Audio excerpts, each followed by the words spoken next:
Atenção, nesse momento vamos acompanhar o voto, a finalização do voto do segundo desembargador sobre a cassação ou não do mandato de Sérgio Moro no Tribunal Regional Eleitoral do Paraná. Vamos acompanhar agora como ele está votando. Já que esse só foi fretado para atender a campanha dos investigados, ou que os serviços de mídia também englobaram outras pessoas. Valho-me aqui mais uma vez da conclusão adotada pela PRE, fiscal da lei. Diz o parecer, em sua resposta ao ofício número tal, o órgão nacional do partido Podemos informou que custeou gastos no montante de 1.900.000 e alguma coisa em benefício do então filiado Sérgio Moro e que ainda foi demandado judicialmente pelas pessoas jurídicas D7 Produções Cinematográficas por suposto débito no valor de 2 milhões e alguma coisa e por outra empresa, a 2022 Comunicação, por uma multa compensatória na ordem de 8 milhões. O parecer também levantou dados de uma empresa chamada Alentero, em que dos 1.800.000 que o Podemos injetou nessa empresa, 200.000 foram para a campanha de Sérgio Moro. Para a defesa, o acordo judicial celebrado entre o Podemos e a empresa D7 não teria influência nesta ação. Ocorre que a prestadora de serviços, após ter feito o contrato e prestado o serviço, ajuizou a ação judicial contra o partido para cobrar esses honorários. No bojo desta ação judicial, as partes fizeram um acordo, assinalando o valor a ser pago e atestando que eram serviços ligados à pré-campanha do Sérgio Moro. Ora, tanto a contratação original como o acordo celebrado nos autos encerram um negócio jurídico válido, conforme o artigo 104 do Código Civil, pois ambos contêm agentes capazes, objeto lícito e forma prescrita em lei, tanto que foi homologado em juízo, sendo válido para sua descaracterização, não sendo válido para seu afastamento, a mera alegação de que não refletiam a realidade. Veja-se a teratologia. Quem contrata e paga, o faz dizendo que é para a pré-campanha. Quem é contratado e recebe, da mesma forma reconhece que o foi para a pré-campanha. Nesse quadro fático, não posso eu, entendo, transmudar a natureza desses gastos. Outras palavras, o partido diz que comprou um carro, a loja fala que vendeu um carro, mas eu vou votar e digo que era uma moto. Não se pode perder de vista que, no caso que se refere a todos os gastos enfrentados pelos partidos e fundações, a estrutura foi montada em favor preferencial dos investigados, não desnaturando essa realidade o eventual aproveitamento dessa estrutura em prol de outros candidatos, em especial quando este acompanhava a comitiva e participava dos mesmos eventos. Exemplificando, tem-se que o órgão nacional do Podemos noticiou nos autos que despendeu com seu então filiado a cifra de 1.900.000 durante pré-campanha. Embora haja alguma controvérsia quanto à precisão desse montante, dentre as despesas efetivamente comprovadas nos autos como vinculadas somente ao investigado, tem-se gastos com segurança, só numa nota R$100.000, com investigação corporativa de R$67.000 e por aí vai. Nenhum desses gastos pode ser razoavelmente tidos por necessários para a realização de qualquer ato lícito de pré-campanha. Os valores envolvidos, por certo, não são moderados.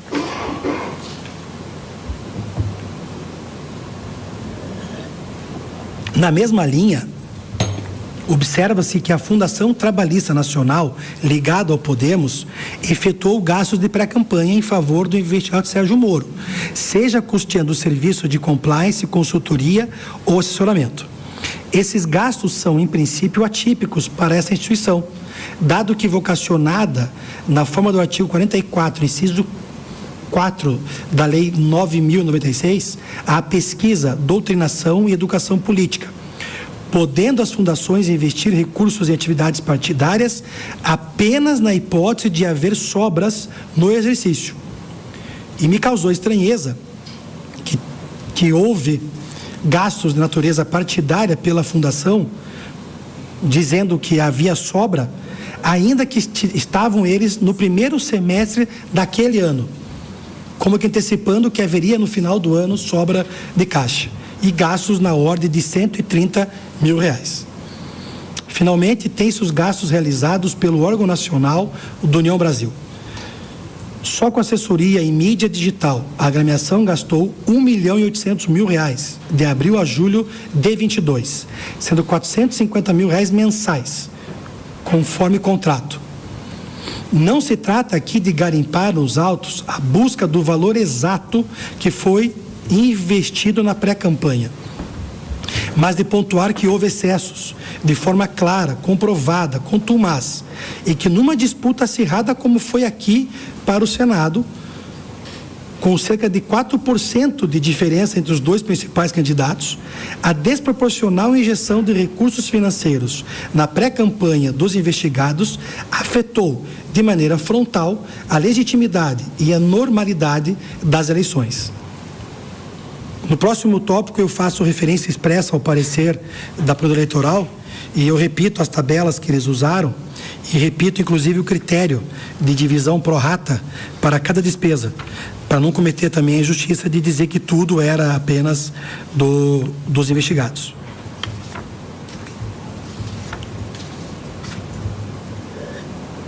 Com isso, já excluindo gastos que não podem ser individualizados como realizados em favor dos investigados, a douta Procuradoria concluiu que houve a injeção de mais de R$2 milhões em favor da pré-candidatura ora combatida.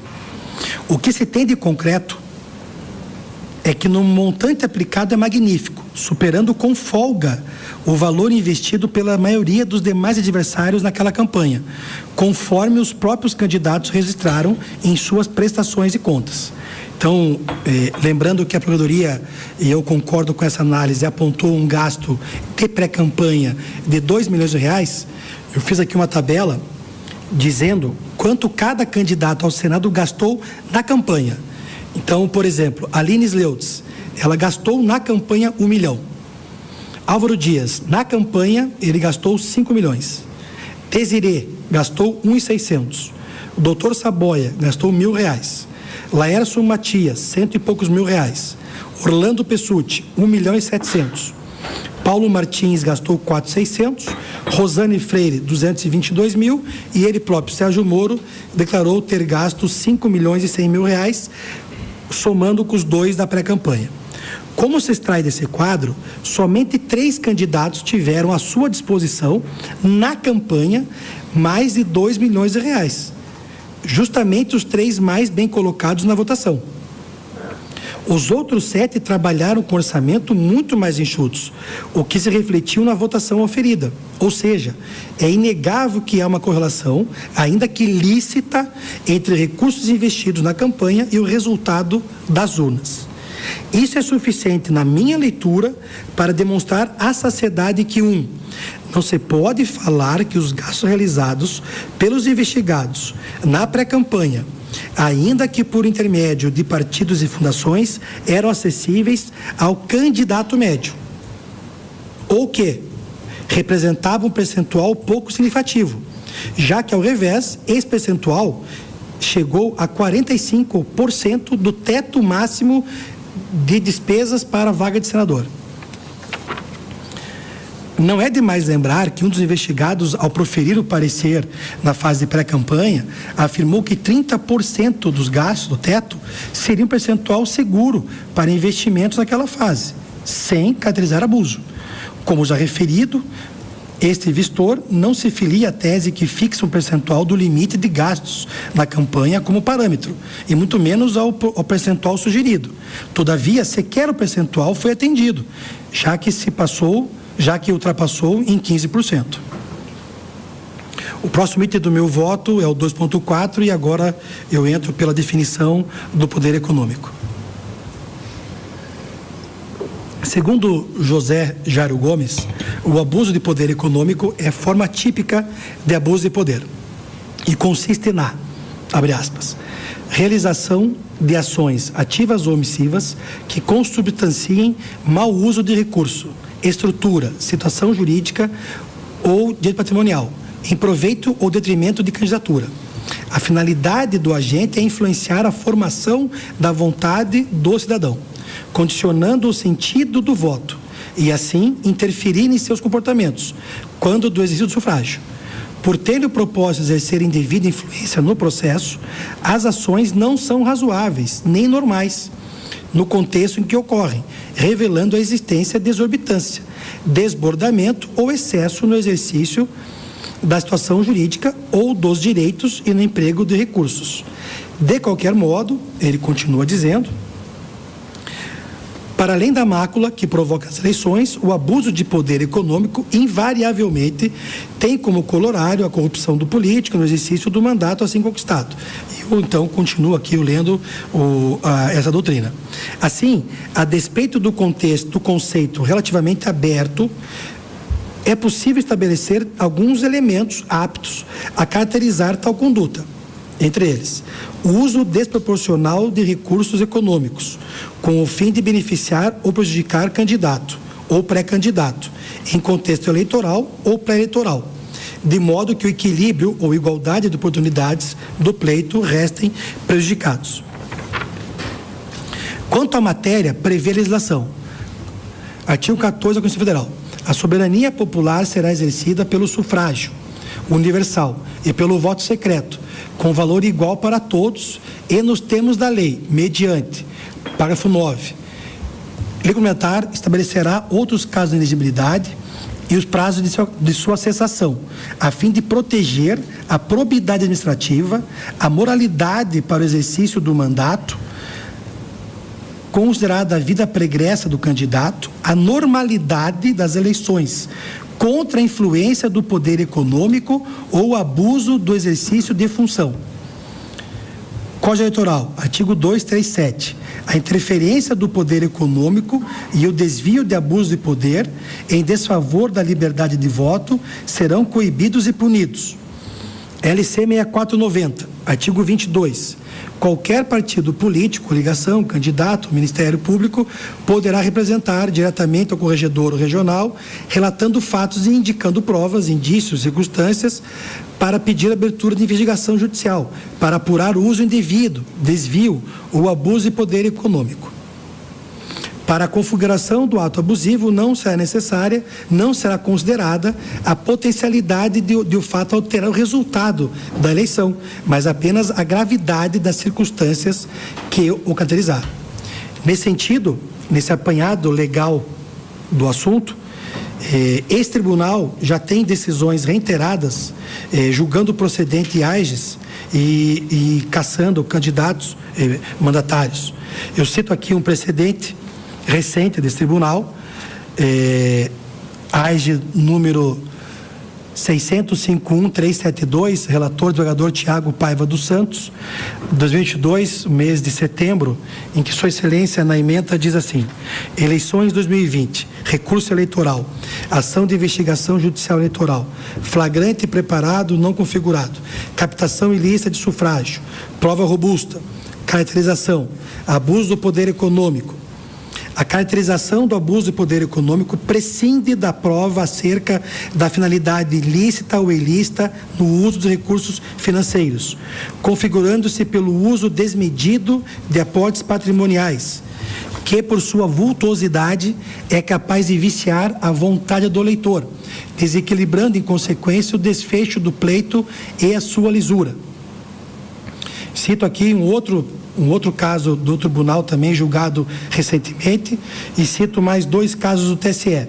Do TSE, no agravo regimental, no recurso ordinário 0601-876-90, relator ministro Luiz Felipe Salomão, na ementa no item 3 diz: a configuração do abuso condiciona-se ainda à gravidade das circunstâncias em que praticada a conduta, aferível a partir de seu impacto perante o eleitorado e a sua aptidão para desequilibrar a disputa eleitoral. No item 4, no tocante ao abuso do poder econômico, a compreensão desse Tribunal Superior é firme no sentido de que o ilícito se caracteriza pela utilização desmedida de aporte patrimonial, que por sua vultuosidade e gravidade é capaz de viciar a vontade do eleitor, desequilibrando a lisura do pleito e o seu desfecho.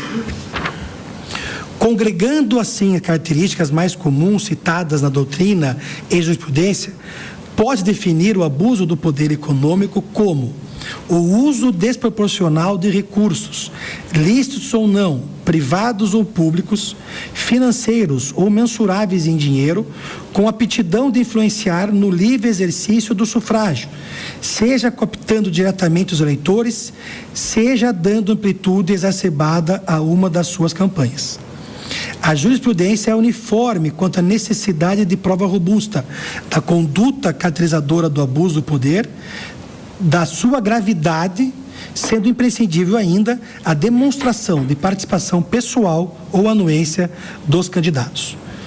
Do que se pode extrair dos autos, todas essas características estão aqui presentes. Isso porque, embora as alegações dos investigados de que as despesas realizadas teriam sido lícitas e estariam obrigadas pelo artigo 36A, que elenca uma série de despesas possíveis, isso não significa, como bem pontuou a PRE, uma carta branca para o emprego restrito de recursos financeiros para a promoção pessoal e de eventual pré-candidatura. Ora, no caso concreto, tem-se que para as eleições de 22, o limite de gastos para o cargo de senador era de R$4.400.000. Os investigados, além de declararem gastos em campanha que ultrapassaram esse limite, realizaram gastos de pré-campanha de, no mínimo, R$2 milhões. O TSE tem jurisprudência bastante consolidada, estipulando o que se chamou de tríade para a apuração do abuso: conduta, reprovabilidade e repercussão. Isto é, para que se verifique a existência do abuso de poder econômico, é necessário que haja, repita-se, prova de conduta que constitui o núcleo da causa de pedir, elementos objetivos que autorizem estabelecer um juízo de valor negativo a seu respeito, de modo a afirmar que são dotadas de alta reprovabilidade, gravidade qualitativa, inferir com necessária segurança que essas condutas foram nocivas ao ambiente eleitoral. Estou citando aqui uma decisão recente do TSE, ano passado, 2 de agosto, AEG número 0600-81-485, relator ministro Benedito Gonçalves. Ora, no caso A, ao meu ver, prova suficiente do gasto de recursos em período de pré-campanha. Tais gastos, pelo critério adotado pelo parecer da PRE, que restringiu o montante atribuível apenas aos investigados, tirando outros valores apontados pelos autores, são elevadíssimos, considerando o contexto do cargo para o qual os investigados efetivamente concorreram, o que demonstra uma alta carga de reprovabilidade, quantitativa e qualitativa, considerando que o potencial de desequilíbrio do pleito foi inequívoco. Não se está aqui a condenar o uso de recurso financeiro disponível ou realização de gastos em pré-campanha. Ocorre que o total de gastos de pré-campanha dos investigados assumiu uma proporção que redundantemente se pode classificar de abusiva.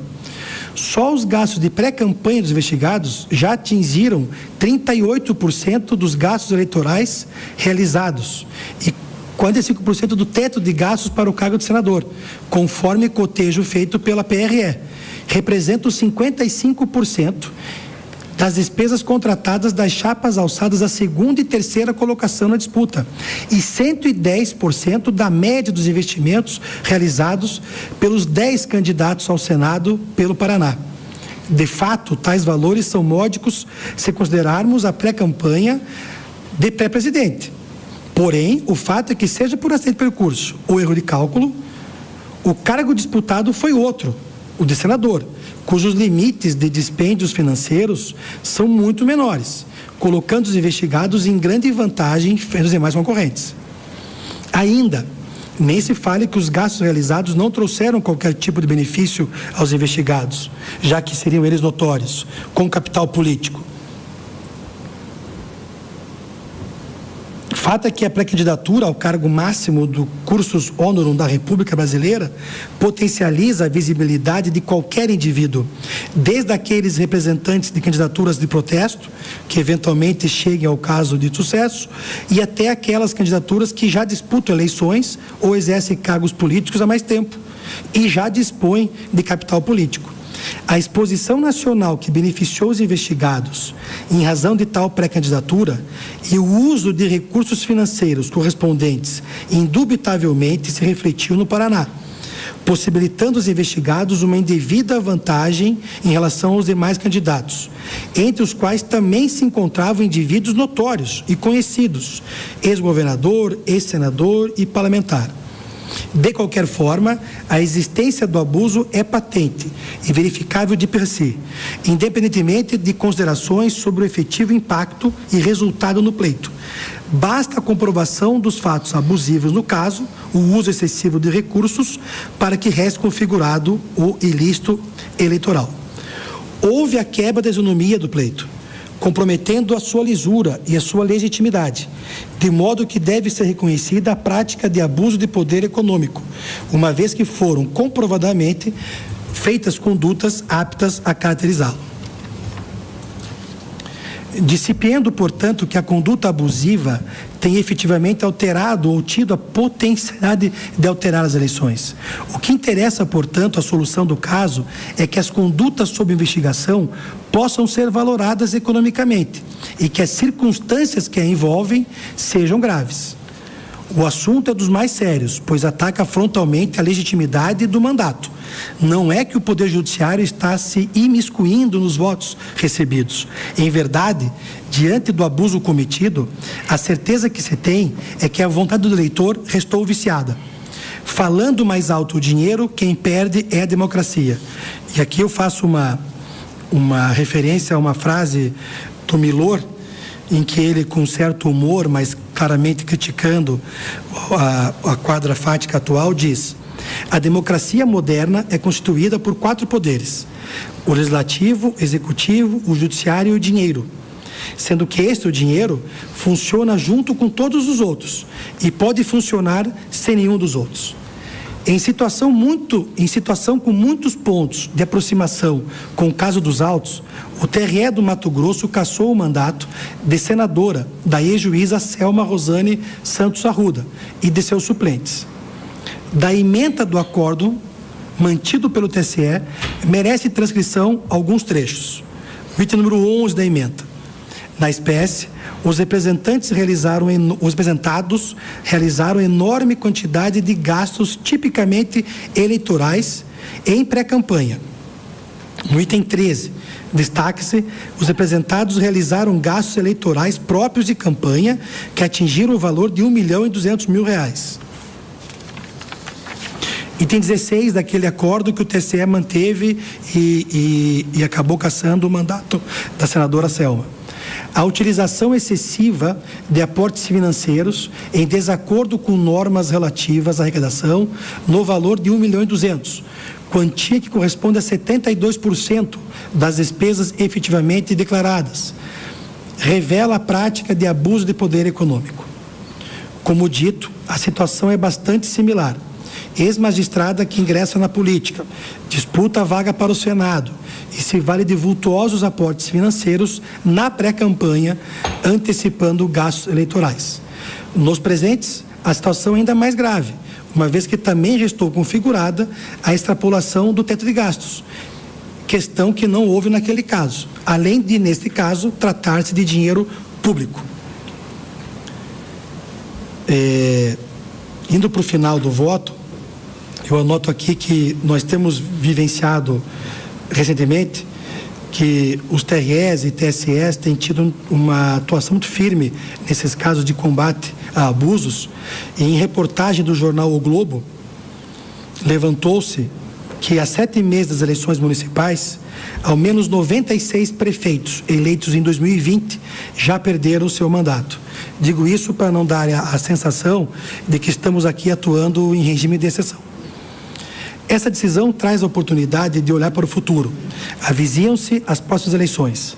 Para além dos efeitos dirigidos aos ora investigados, pode-se projetar as consequências jurídicas da solução ora proposta, conforme exige o artigo 20 do Decreto-Lei 4567, com a redação dada pela Lei 13655. espera-se que se atente os candidatos das consequências jurídicas de suas ilegais práticas de campanha e pré-campanha, ainda que algumas delas enraizadas pelo decurso do tempo, pois suas condutas poderão acabar lhes custando o mandato. O próximo tópico é um tópico que a alegação inicial era de corrupção e gastos ilícitos, mas nesses particulares eu concordei com a posição do relator, eu aderi ao seu voto, então, por brevidade, me reporto aos termos lá propostos. O próximo item do meu voto são as consequências dessa minha sugestão de voto. De tudo quanto exposto, apenas as alegações de abuso de poder econômico merecem procedência. Assim, configurado o abuso de poder econômico, deve ser aplicada a ineligibilidade àqueles a quem for imputável o ilícito e para aqueles que foram beneficiados da prática a desconstituição do registro ou diploma. Daí decorre que a ineligibilidade é sanção personalíssima, de modo que para sua aplicação deve ser desconsiderado o litisconsorte passivo necessário entre todos os integrantes da chapa.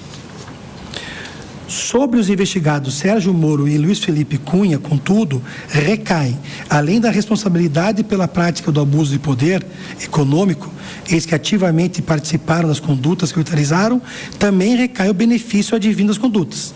Em decorrência, impõe-se a cassação integral da chapa eleita no pleito de 22 para o Senado e a inexigibilidade de Sérgio Moro e Luiz Felipe Cunha. Como dispositivo da minha proposta de voto, ele ficou assim então emendado. Em face do exposto, voto no sentido de julgar parcialmente procedente as ages nos tais e tais, e em decorrência, 1. Cassar o mandato de Sérgio Fernando Moro, Luiz Felipe Cunha e Ricardo Augusto Guerra. Item 2. Declarar a ineligibilidade de Sérgio Fernando Moro e Luiz Felipe Cunha por 8 anos, contados da data da eleição de 22, na forma artigo 22, inciso 14, da LC 6490. E 3. Determinar a realização de novas eleições, que devem ser convocadas após a verificação do transjulgado nesta instância ou com proferimento de decisão pelo TSE e eventual recurso ordinário dessa decisão, que confirme ou determine a cassação do mandato. Como voto, presidente. Obrigado, desembargador José Rodrigo Sade. Agora, seguindo aqui a ordem de votação, se o relator quer se manifestar. Bom, nesse momento, então, termina de votar o segundo desembargador. São 7 os desembargadores que compõem o Tribunal Regional Eleitoral do Paraná. Qualquer que seja a decisão, ainda caberá recurso para Brasília, para o Tribunal Superior Eleitoral, também com 7, agora chamados ministros. Aí no TRE são desembargadores. Está 1 a 1. O relator votou pela validade dos gastos da campanha de Sérgio Moro e manteve o seu mandato. O segundo desembargador votou pela cassação do mandato de Sérgio Moro. Qual o seu argumento? Os gastos que Sérgio Moro fez na sua pré-campanha para presidente da República foram gastos excessivos e que o colocaram em vantagem em relação aos demais candidatos ao Senado.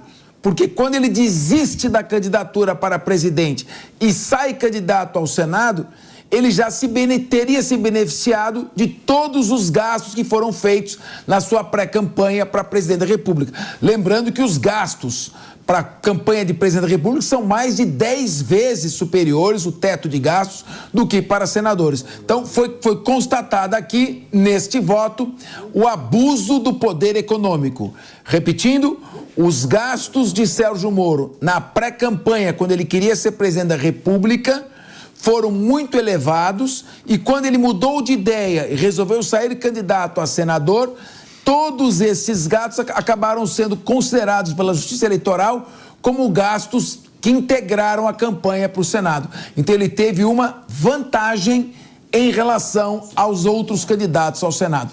Está 1 a 1.